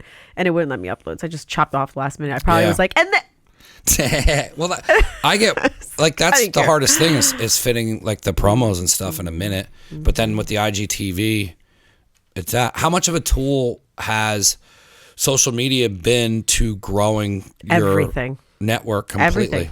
I could not do it without it. It's like I can't imagine. I mean, a lot of my sales in the early days, like 2 years ago when I started really working on Instagram and Facebook, all of my sales were coming from there. So, what did you guys build the network off of first? Facebook, and then took it over to Instagram? Yes, because when I launched the accessories collection, I was really all over Facebook. So I was posting every day and doing all that stuff. And then I really spearheaded the Instagram movement with Carlos. And then he was like, but then I would only post like once a day. And he was like, no, you need to be posting all the stuff, like what you're doing and, behind the scenes stuff. And I remember telling him, I was like, but that's going to like take over my life. And I'm always going to have this phone in my hand. It does. And I remember just telling him, I didn't want to do that, but it was the right decision. He could be helping with posting. Just having like his hands, like he doesn't have to be on camera. Yeah, he can describe he takes terrible pictures. He can do voiceover. I'm saying he can do voiceover stuff as stuff. You know what I mean? You really think he could? Why not? No. Yeah, he could. Fired. No, bad idea. You think he could? He could. Okay. I'm putting it out there. I'd like to see it by next week. All right, fine. Done. We'll try. Have him do a voiceover thing. He wouldn't want to do anything like that. No, when I told him, but it would take stuff off you. Then So, you wouldn't okay, so have give me an example. Like, what would he do? like let's say you're trying to say you have already you already shown a line of something you're doing. Yeah. And normally you go on Instagram and talk about it again, or say like, hey, we still have these featuring going. these bracelets. We still have these going. You could just have him do a voiceover thing of just having it there, and he can scroll across the screen and go, "Hey guys, we've let you know we're still running Can you this." imagine? He wouldn't have to be on camera. He could just talk. No, I know. Voice, yes. Okay, He you could know pull what? that off, and it would take you're away. right. It would take a lot of stuff off you. he wouldn't want Oh to my do God, it. that's yes. He wouldn't want to do it. He didn't even like when I mentioned something just about tell the show. him- He's like, I'm not coming on. You just tell him that I need you to do this because it'll take stuff off and it'll calm me down. I He can will do it in never a in a heartbeat. million years imagine him doing that. No. But I mean, I no. bet you'd be good at it. I bet you any money. But sometimes the problem is when you build something around yourself, Or you people, write it. People you write want it to and have see. him read it. He would literally be like, and up next, Listen, we he has all day to figure it out. He has all day to figure it out. But the problem is that the brand's built around her. So that was the problem, and I didn't. Well, I you'll still never be the wanted face to of it be. and I never everything, wanted to be the face of it. That's the other weird thing that I had my name on it. I just thought it would be a brand with my name on it. I never Yeah. wanted to be the face of it. I don't like taking selfies. I don't like I'm not into that kind of thing, but it's part of the job. So, and I try not to do like the filters and all that crazy stuff. I just like take the damn picture, gets too post it. deep. Yeah, and then I don't obsess about any of that. There's just so much work to do, and you look the same way if you move your head a little bit this way. People know what you look like. Yeah. So stop trying to like change it around too much. So yeah, but it's part of my life now. So I don't really think about it. Like right now, before we started, it was take a couple Yeah. of selfies, do a little thing. I tried to record something. You said a bad word, took that off. Yeah, yeah. of course. Hey, I've been behaving. I don't think I swore once. No, I swore a little. I did too. Yeah. It was freeing. You should swear. It's like almost like I don't even I know who swear you are way anymore. too Who is much. this My person? mom still, to this day, tells me to pull up my pants and tells me to Oh, stop she's swearing. always gonna do that. She's your Yeah. mom. My wife says it all the time. You have kids, you shouldn't talk around. Listen, they're smart enough not to say that. Yeah, That's it. they need to know the proper way to use those words. Sure. Yeah, you don't want them to learn from the other kids. And if somebody cuts you off, they're fucking assholes. That's right. Road That's it. rage. That's right. How long did it, because your Instagram, your followers, like you have you got a great number. Like, how weird was it? One, to see it going that high, was really and two, weird. how much work was it to get it to like over 60,000 followers? It's 30, but thank you. It's 30? Yeah. Well, now it sounds really little that you said 60. Now it's No. 30. I'm a follower. Are you a follower? Yeah. It was weird. I remember when we hit especially 10,000, that was like, what? Like we did the whole like, we're going to celebrate 10,000 followers, you Yeah. know? And then after that, it was small, like, it was like 1,000, like 500, 1,000, 2,000. And then people just follow you. And then you do contests and, Yeah. you just network. Well, I was learning last night. I met with a guy who wants to come on the podcast, and we were just talking about social media, and he was hired to be like their social media thing at the company he works for, and he was telling me how much he went, like they started out and it was like 700 followers, and he's like, we did one contest and we used 3 other influencers. Yep. And he's like, I now have 15,000. Yep. And I was just like, Influencers. really? Yeah. And he's just like, yeah. He's like, we're gonna do one with you. And I was like, cool. Yeah. He's like, you can give away a T-shirt, and he's like, and then we find somebody else that will be in on the package, and then the more I thought about it, I was like, oh yeah, that's right. They ask you to like at 2 people, and Yeah. then those people usually follow to see if Yep. they win. And he goes, you probably get over 1,000 on the contest, and about 700 of them stay. That's true. And I was like, Yeah. oh, that's a lot of stuff too that I don't think people realize is the amount of work that it goes into getting the number up. Yeah. Yep. That takes a lot of work. It's worth it. Especially because the more you do it, the more customers you're getting, and you're like, oh, I wouldn't have had these people contacting me. I'm doing these special orders now, and where did you come from? And I'm following you on Instagram. So yeah, it's everything. I've built my entire business because of social media. How good does it feel now to fall back into a lane? You have your 2 children. You guys are working from home, and then this is now a business that you created to work for you guys. Yeah. Instead of having to sacrifice your lives to stay at a business that wouldn't have worked with your lifestyle with having 2 kids. How does that feel to be able to be doing fashion again, be back in the mix with everything, doing what you love, and then now still being able to raise 2 kids? It's amazing because Sebastian now is in kindergarten, so my days opened up. Now I'm not taking care of kids all day long and trying to juggle that. Yeah. And I was able to do it with juggling that, and now it's like Carlos and I didn't know what to do. Yeah, we were like I was talking to Carlos over the summer, and he's like, "No, dude, no." He's like, when school starts, I'll talk to you.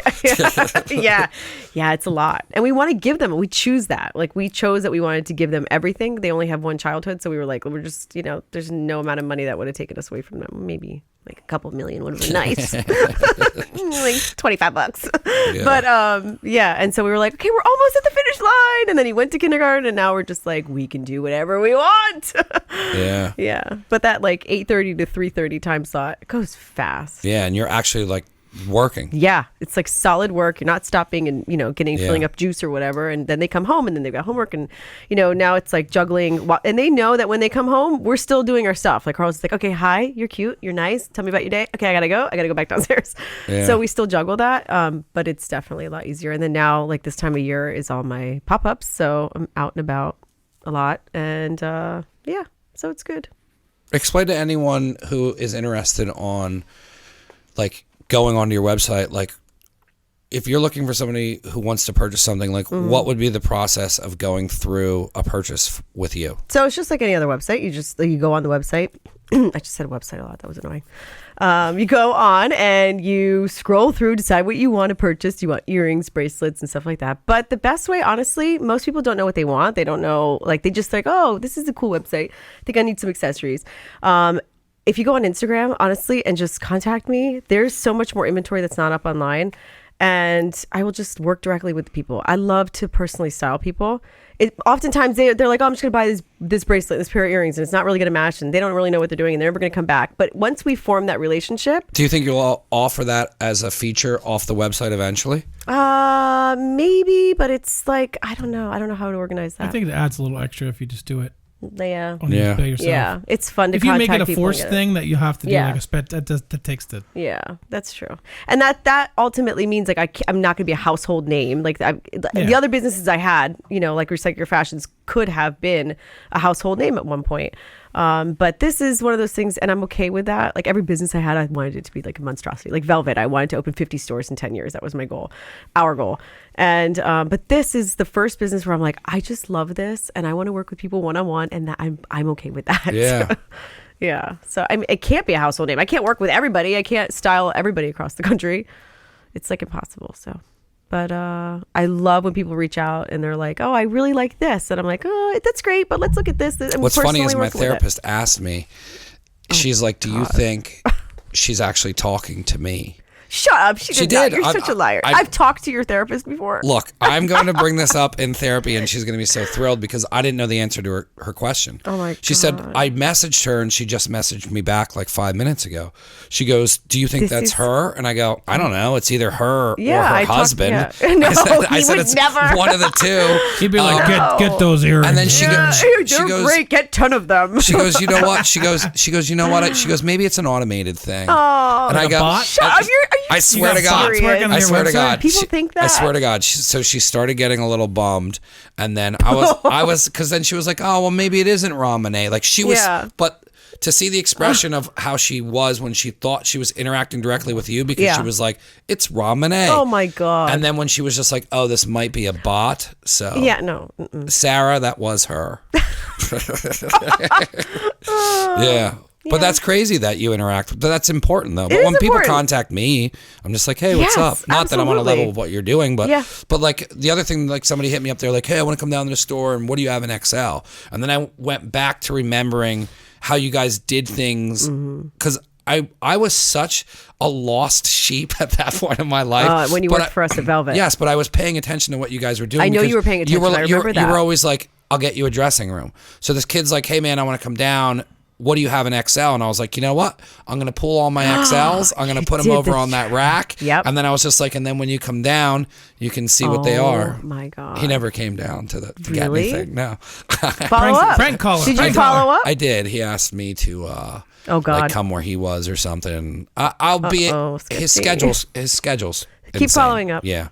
But Yeah. no, but then I was like, you know what? Like that, because girls will ask me, they're like, what do you have for girls? And then I'll be like, well, I have this, that, and that. This isn't on the website. Let me tell you something. You have to stop there. And you don't really need to tell them what you have. You just try to they need to meet you in person. And then it'll I can't be ever get girls down here. Oh, I'm sure you have. I haven't. I don't want to hear those stories. Oh, yeah. No, but that's what I said. I want to do a mixer. I want to learn how you do them, and then I Yeah. want to kind of maybe start implying that down here. You want need to a use theme. how she does mixers to get girls down here? Yeah, No, I'm I not wanna doing start that. utilizing I'm this. not- Weird. I don't like. I was no. talking to Carlos the other day, and I'm like, the studio is underutilized. I have 100% actually thought of it in underutilized. my head, and because I need to do. I've done. I have quite a few clients in Nazareth actually, and I always thought I need a space. Somebody just there was a girl, Tara, who owns a salon. It's 2 down. It is. Yeah, Tara Sheer Tomko? Envy. Yeah. Yeah, Tara Tomko? yes, Yeah. she's my neighbor. She is. So she invited me to come in for Small Business Saturday. So I was like, okay, I'll let you know. So yeah, but I've always in my brain imagined what we would do down here. We could. And how we would play it, because you can't just be like, oh, I'm setting up. You have What to would you do? Well, I think the men and women pop up. First ever male and female pop up would be amazing. You think do that? Yeah. And I think we have stuff for dudes and stuff for girls, because guys, whenever I go to somebody's house and their husband's like, oh, okay, I gotta go, I gotta leave now, right? I gotta take the kids, and you're gonna do all of the girl stuff here, and the wife has to do all the stuff. And I always feel bad because I'm like, oh, I'm kicking him out of his house so that we can sell stuff here. It's like a weird thing. How would you set it up? Would OPD. you put everything on the table here? Yeah. Well, I mean, I would bring my own stuff, but you That's would what I have, meant. yeah. Like you would just set up on the table. Yep. Essentially set up like a little boutique, so Yeah. people can just, it's a pop-up store. Do you guys sell clothing at all? No. Just scarves and stuff like Yeah, that? nothing. I don't want anything with a size. I don't want Yeah. anybody to get something in the mail and it doesn't fit and they want to return it. Yeah, sizing's terrible. Anyone who gets T-shirts off annoying. me now, they're like, oh, well, how am I going to size this? And I'm like, well, if you get too many larges, you're not going to sell them. And then if you get too many extra larges, everyone's going to want larges. Yeah. It's just always opposite Yeah. of what you need every 1 time. 2 2 1. Yeah, it's awful. Yeah. Yeah. Interesting. So you go on your website, you can Shop on browse the whole website. thing, Yeah. and then they can contact you directly. Yeah. I get orders daily from Yeah. I'd say 50% are new people and 50% are repeat customers. But a lot of my repeat customers know they can just message me on Instagram. Yeah. And just be like, I like this necklace. And then last night I was talking to somebody from Canada who messaged me, and she liked these little earrings, these stud earrings that are shaped into a lipstick. So it was like both of my worlds colliding, because I do the skincare and the makeup, and then I have the earrings. And so she's like, oh, I want to order them. And I'm like, okay. And she's like, but I don't want to pay the $5 for shipping to Canada for just one item. So what else do you got? So we were like, oh, okay. I'm like, well, what are you into? What do you do? It's a She's like, real great estate. customer. I know. And I was like, I well, wanna I have buy more. 40,000 other earrings. Listen, you're shipping a box. Let's fill that thing. Yeah, exactly. And I'm like, well, that makes sense to me. So That's such a let's cool figure it out. business, because you figure it's accessories, you're pricing them correctly, and then if you go on there, people can get a bunch of stuff. And then they're excited to get a bunch of stuff, Yeah. and then they would want to keep getting Yeah. boxes of a bunch of stuff. Yeah. Do you do, because I was on there earlier, you do subscription-based stuff? Yes, we started Rombox. Yeah. Last January, we launched Rombox, and there's subscriptions. I think there's 6 different packages. You can get 3 earrings and a necklace once a month, or you can buy a 3-month subscription as a gift for somebody. $100, and you pay it, and then you give me their name and address, and every month for 3 months, I'll send them a box of jewelry. So it's a fun little gift to give. Yeah, it is. I was just thinking that. I'm like, man, that really takes out any I know. thought I know. in a guy And having again, to get anything. Well, yeah, that's a good market. Guys never know what to buy for us, ever. I was told by your husband that he got something similar for you for perfume. Oh, yes, you did. He was yes. trying to push me on that. Uh-huh. 'Cause I Yeah, said that I was was- a great gift. He goes, oh, I got that. That was the best thing I ever Yeah, got. and then he got himself one. Yeah. For male Cologne? cologne, yeah. Yeah. And then I was like, Yeah. well, Well, just you started cancel doing mine. that, didn't you? It is No, I cool. went directly to one website, and I just bought a whole bunch of samplers Oh, to see what I liked. Yeah, that's a good idea. Yeah, because And you then pay just the samplers. $2-3 for samplers. Because they and get them like for 20 free. of them. Yeah. Yeah. So They're you just get like you're paying 20 for of them and shipping. try them. Yeah. So now I know like 10 different things I like. Mm. Yep. That's good. Do you guys sell perfume? No, but I always thought that I wanted to make a Rahmieneh perfume. Why not? I know. We should. What We should. Like With we, that- like me with- and the other Rahmieneh. with asking that question, where do you see yourself expanding this business? into, like, do you see yourself getting more things to sell, or do you see yourself kind of leaving where it's at because you're happy with how it is, or do you think you're going to want to grow it again? I'm so happy with where it is, but I am always in a growth mindset for everything. I can't stop thinking of the next idea. You're the same way. Yeah. And so for me, I can't possibly take on, 4,000 clients and dress them every single day. So I would like to have my products placed in boutiques. So I want to wholesale them out. So for instance, just like Seven Jeans did to me, I want to have Rahmieneh brand of accessories in boutiques across country. Yeah. So, but I also am really passionate about merchandising. You remember from my stories, like everything's very visual to me, and I still do that. And I would like to be able to, especially the local boutiques, if they purchase from me, I want to be able to go in there and show them how to merchandise it, because they can't just throw it next to a register. So, I think that's an important part of buying wholesale from a brand. Is knowing really how to put it I used out. to have to do consignment with T-shirts back in the day, and sometimes they'd move, and then sometimes they wouldn't move, and then I'd come in to follow up with the client and be like, hey, how's things going? Yeah. Like, do you want more stuff? And then I see where my stuff's located, and I'm like, dude, you have me This looks like buried in shit. the back behind some old stuff you haven't sold in years. No wonder nothing's selling. I'm like, how do we sell out of 50 T-shirts and you needed more to now where I have a better T-shirt and it's better quality and I know what I'm doing and you can't move any of them? Yeah. Yeah. And I want to be in a position where I can be choosy on who's going to buy the brand and put it in their store. Now, how would that work though? Would you be like, would you come in and be like, if you get my brand, I'm coming in and setting it up at your store? Well, grocery stores do that. Yeah. So Yep. I don't know how that's going to work. Any of that stuff. Beer people do Right, that. yeah, Beer, they wanna come make and set sure- up displays. They and want to everything. make sure Yeah. stuff's set up properly. So Yeah. I have to figure out, every brand usually sends a planogram, right? It's printed of how they set it up in their studio. Then they send it to you and they're like, this is how we want our stuff presented. Yes. So doing that, but I really love getting in person, but I don't know if I'll be able to do that. So But a good thing is you sell more and they sell more. So it's good for both. absolutely. The work is done for them. You Yeah. know, somebody just working, a couple of hours a week at the store isn't going to know how to merchandise. Somebody that's done it for 20 It's years. smart too because you're protecting not only I don't want my stuff in the back behind the stuff that didn't sell. you're not only protecting your brand, you're protecting them as well, because if they don't know how to sell the product, they're just it's just going to sit there, and then they're going to be disappointed with you, and then it's going to turn into you having to send Carlos to go pick up all this stuff because it didn't sell. Yeah, and then I don't want to go pick it up because that would be Yeah. embarrassing. But that's what I'm saying though, is like it causes you setting up the thing and getting your stuff in there would completely cut everything out. Like, look, I know how to sell this. I'm going to show you how to sell it. We're going to set it up. And then, I don't know. Maybe planograms would be the way to go, but I would like to see them in person. I don't know. So That's such another leg that'd be of the work direction. though. yeah, Not that you couldn't handle it, but it's like, do you want to take that much on, or do you want to go more? that's the only way to grow. Yeah. Is to put, unless we think of something else. The subscription box is a cool way to grow, but subscriptions was a fad. And I think I still do them, but I don't see any huge growth in that. I think they're going to die off. There's a lot of There's them. a lot, and everybody does a subscription box of some sort. So I think that is a fad. I think it's going to go out, and I have no interest in going down with it. So it's there. Everybody wants it. I think I like that move though. I think that's a smart move to start getting your brand sold in boutiques. Yeah. Even I like online boutiques, anywhere, gyms. I've done gyms, and that has done well.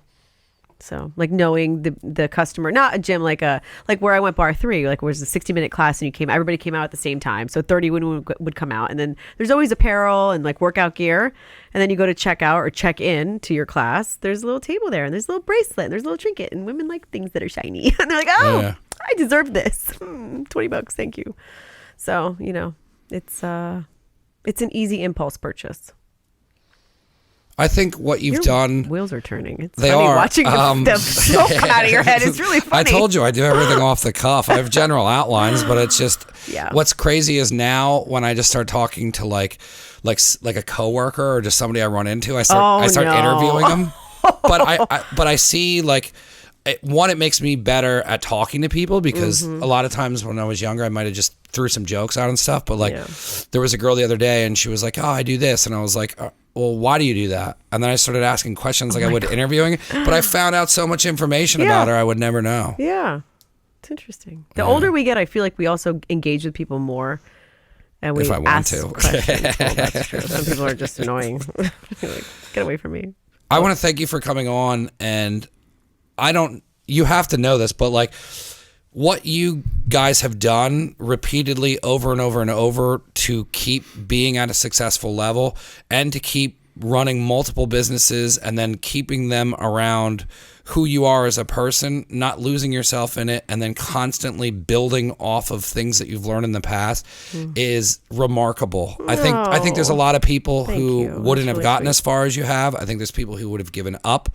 And I think you guys just, you inspire me to do more. There's been times where this clothing company might have been shut down just from like having non-belief, because it's hard, especially back when I started it, to even relate to anyone who is even in the fashion. Exactly. And I didn't even realize I was into fashion until you pointed it out to me.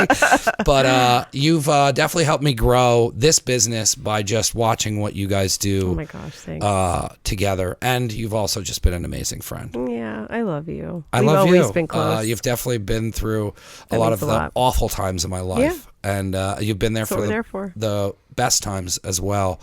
But I wanted to come on not only because, like, I wanted you to come on not only because of what you do as a person, but just because you're like a monster with business. Oh, like you guys thank you. Thank you. done, That's really sweet. No, I mean, you've done crazy things that, like, you guys have had billboards. Yeah. Oh my God. Yeah. Wait, dude. Oh, I gotta tell you the billboard story real quick. So I always told Carlos, please get rid of these billboards, because billboards are vinyl.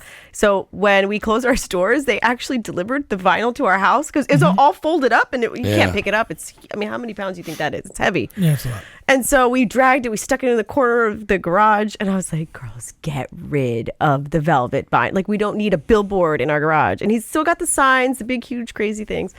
So he's like, no, you never know when you're going to need this or whatever. Oh, whatever. So this summer he takes the damn thing out. I come home. We should roll out in the yard, and we can lay on it and take pictures. Well, we could do that. Just use it as It's a actually pool a cover. girl's butt. It's a girl's butt wearing the denim. And, We're taking pictures. Yeah, well, I mean, but We like cut when you, it up. We but when cut you it up. guys did that, like that was a very risky. Do you remember the one that we got yeah. phone calls for at the Yeah, store? what was it? called It was, Want to Get in My Pants? Yeah, it was something like that. And it was a line of jeans hanging on a clothing rack. Yep. And they Yeah, came to yeah. us and she was like, what do you think? And I'm like, this is great. Do it. Yeah. And we would get phone calls. People would call in and say, my child is in the car with me and can see what you wrote on 22. And I was like, yeah, suck it.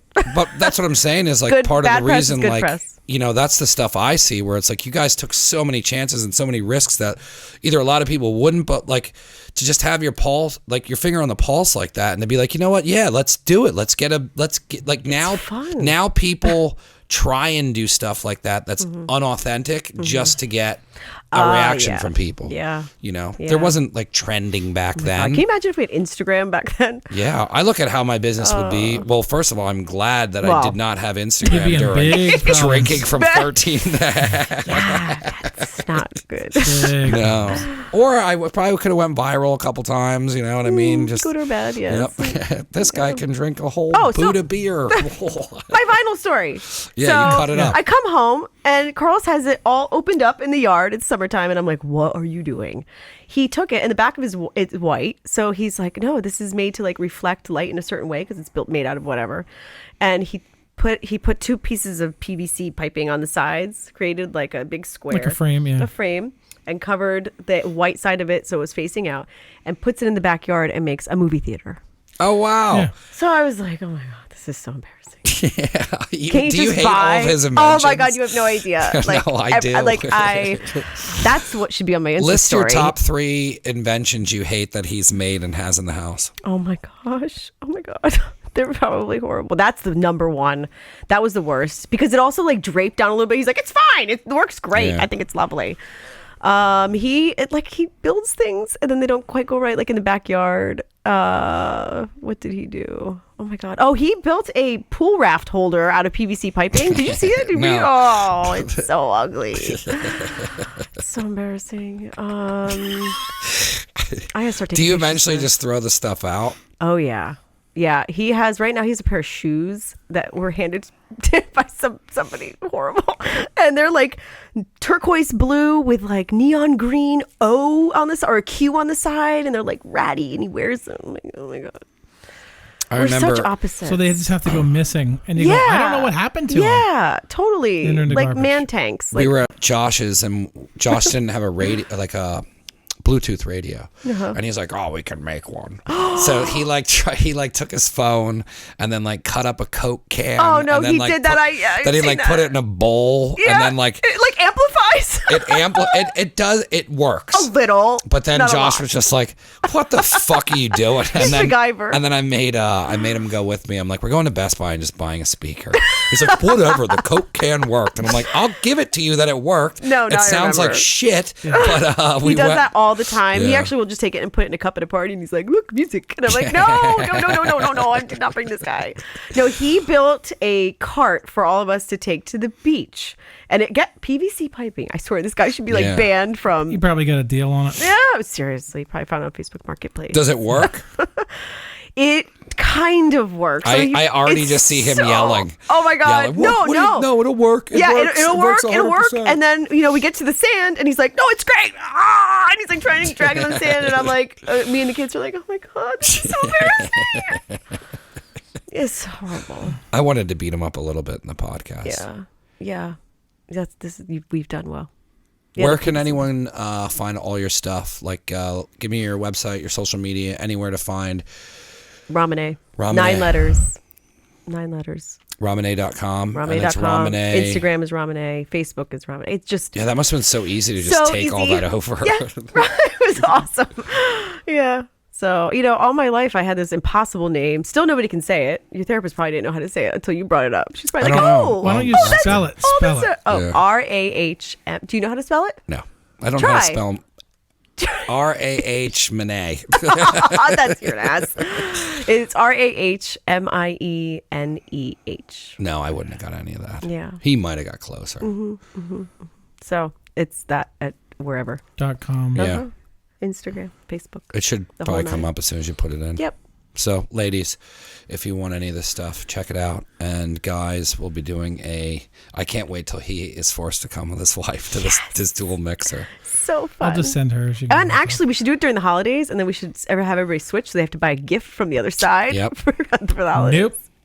You can come over. We can pick out a bracelet. Nope. Do you have anything for guys on your website at all? Mm-mm. Yeah. So I'll just have to push my clothing and apparel to the guys. Yeah. And then push the jewelry to the ladies. Yeah. We'll do it. When's your next mixer? I'm supposed to have one Sunday. I have to confirm with her. I haven't chatted with her all week, so I have to make sure we're doing Sunday and then next Friday. And then like once a week from there on. All right. I'm going to tag along to one. Yeah. We'll talk to you more after it. Thank you so much for coming on. Thank you so much. This was amazing. Add it to our list of memories. There's been quite a few. You can find everything Never Again on any of the Never Again platforms. And like I used to promote the YouTube channel, but they would already be watching the YouTube channel. Yeah, that doesn't make sense. Yeah. So you found Learn it. as you go. Thank you. Mm-hmm. That's how we're going to end it. Yep. You found it. Thank you. Boy, I know if I'm listening, I'm fucking signing in. Well, I always know you have 2 cents to add at the end. Thank you, everybody.